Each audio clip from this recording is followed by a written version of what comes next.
Morning students, how are you all? I hope you all are fine. As you know that we have already started our lesson change and development in rural society. Okay, and yesterday we had read about circulation of labor, and as I told you yesterday, today we will read about globalization, liberalization and rural society. Okay, liberalization means free होना, ठीक है, liberal होना. The policy of liberalization that India has been following since the late 1980s have had a great impact on agriculture and rural society. Liberal मैंने नर्म होना भी होता है कि मतलब कि जैसे पहले रिजिड थे कि हमारे इंपोर्ट बैरियर्स लगे हुए थे कि बाहर से जो है कोई भी चीज़ इंपोर्ट नहीं होगी, तो 1980 से क्या है वो लिबरल हो गए थे काफ़ी, ठीक है.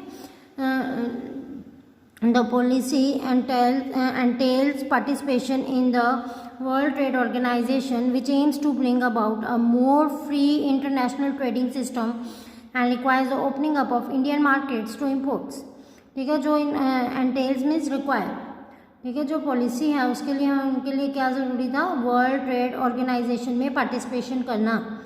ठीक है, ताकि उनका इंटरनेशनल मार्केट यानी बाहर के कंट्रीज़ के साथ ट्रेडिंग जो है वो कर पाएँ. ठीक है, और इससे क्या हुआ कि जो इंडियन मार्केट्स है वहाँ पे बाहर का सामान आने लगा, इंपोर्ट, हम लोग सामान इंपोर्ट करने लगे. ओके, आफ्टर इंपोर्ट होता है बाहर से सामान मंगवाना. ठीक है, after decades of state support and protected markets Indian farmers have been expose to competition from the global market. ठीक है, अब क्या हुआ कि अब तक तो उनके मार्केट बहुत ज़्यादा प्रोटेक्टेड थे क्योंकि बाहर से कोई सामान नहीं आता था. ठीक है, लेकिन अब उनको क्या हुआ, अब जब इंपोर्ट होने लगा तो बाहर की मार्केट से, ग्लोबल मार्केट से उनके साथ कंपटीशन हो गया. For instance we have all seen imported fruits and other food items on the shelves of our local stores, items that were not available a few years ago because of import barriers.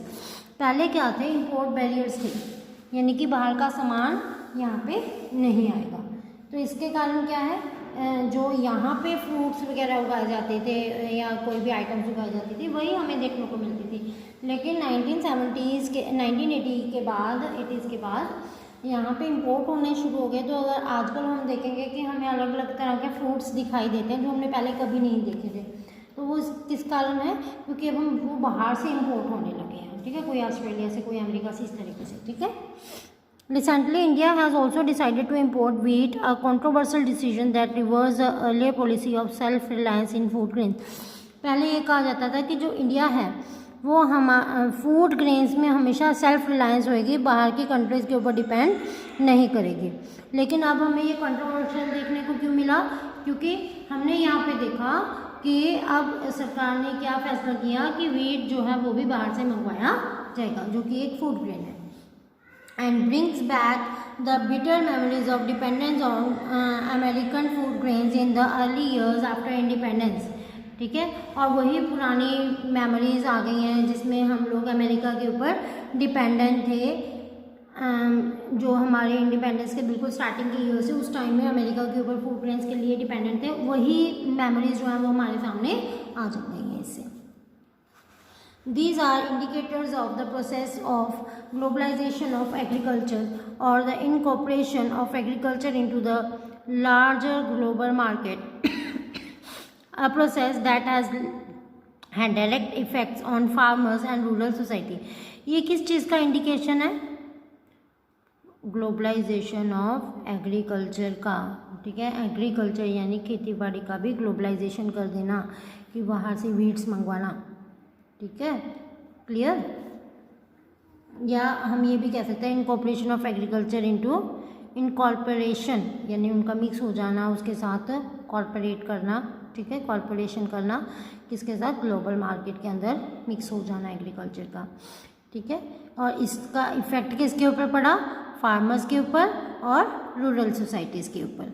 Okay, for instance in some regions such as Punjab and Karnataka, farmers enter into contracts with multinational companies to grow certain crops. अब हमें example दिए कि कुछ reasons में क्या हुआ कि पंजाब जैसे कर्नाटका है वहाँ पे किसानों ने कॉन्ट्रैक्ट कर लिया, किनसे, मल्टीनेशनल कंपनीज से कॉन्ट्रैक्ट कर लिया कि जिन फसलों की उनको ज़रूरत है, जैसे कि टोमेटो एंड पोटैटोज, ठीक है, ऐसे फसलें जो हैं वो उगा के उनको देंगे, ठीक है। Which the companies then buy from them for processing और एक्सपोर्ट, जो कंपनीज हैं उनसे वो चीज़ें लेके एक्सपोर्ट करेंगी, एक्सपोर्ट मैंने बाहर की कंट्रीज में भेजना।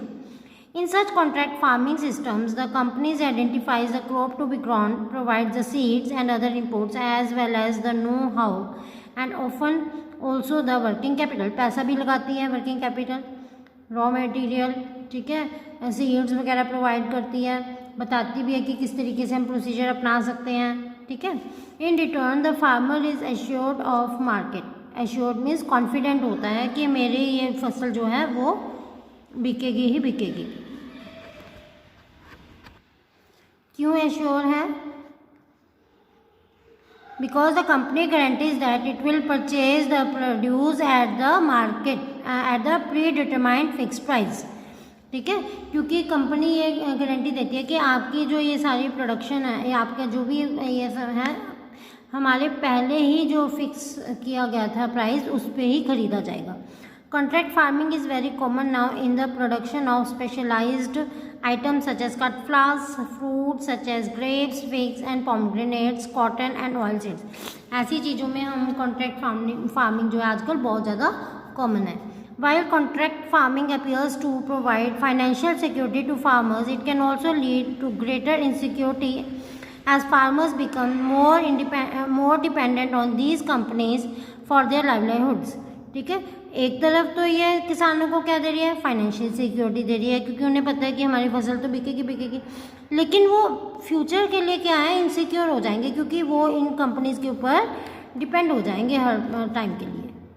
Contract farming on export oriented products such as flowers and grains also means that agriculture land is diverted away from food grain production. अब जो फूल वगैरह उगाए जाएंगे खेतों में, तो इसका मतलब क्या है कि हमारी जो एग्रीकल्चर है लैंड है वो फूड ग्रेन प्रोडक्शन से दूर जा रही है, वहाँ पे फूल फाल से उग रहे हैं, ठीक है, फूल उग रहे हैं, ठीक है, या और भी कोई महंगी चीज़ें जो कि आगे यूज़ होती हैं। Contract farming has sociological significance in that it disengage many people from the production process and makes their own indigenous knowledge of agriculture irrelevant. इससे क्या हुआ कि जो लोग हैं वो अपनी जो पुरानी प्रोडक्शन प्रोसेस है उससे दूर चले गए और उनकी खुद की जो नॉलेज थी एग्रीकल्चर की, क्योंकि हमारे किसान तो बहुत पुराने टाइम से किसान है, मतलब कि बहुत पुराने टाइम से खेती बाड़ी करते आ रहे हैं हमारे, ठीक है, तो इट मीन्स उनकी तो नॉलेज बहुत वास्ट है, तो वो वास्ट क्या हो गई, इरेलेवेंट, ज़ीरो हो गई यहाँ पे आके, ठीक है। In addition contract farming caters primarily to the production of elite items. जो कॉन्ट्रैक्ट फार्मिंग होती है, क्योंकि वो लोग जो क्या हैं, जो कंपनीज हैं वो क्या चाहती हैं कि बाहर सामान बेचा जाए, तो बाहर वो ऐसी चीज़ें बेचेंगे जो एलाइट आइटम्स हो। एलाइट मीन्स जिनको बाहर के जो हाई स्टेटस के पीपल है वो यूज़ करते हैं, जैसे सजावट के लिए फूल वगैरह, है ना, तो इस तरीके से। And because it usually requires high doses of fertilisers and pesticides, it is often not ecologically sustainable, ठीक है, क्योंकि इनके लिए फर्टिलाइजर्स और पेस्टिसाइड्स ज़्यादा ज़रूरी हैं, तो ये हमारे नेचर के लिए, एनवायरनमेंट के लिए भी सही नहीं है। That much is for today. We will complete our lesson tomorrow. Bye students.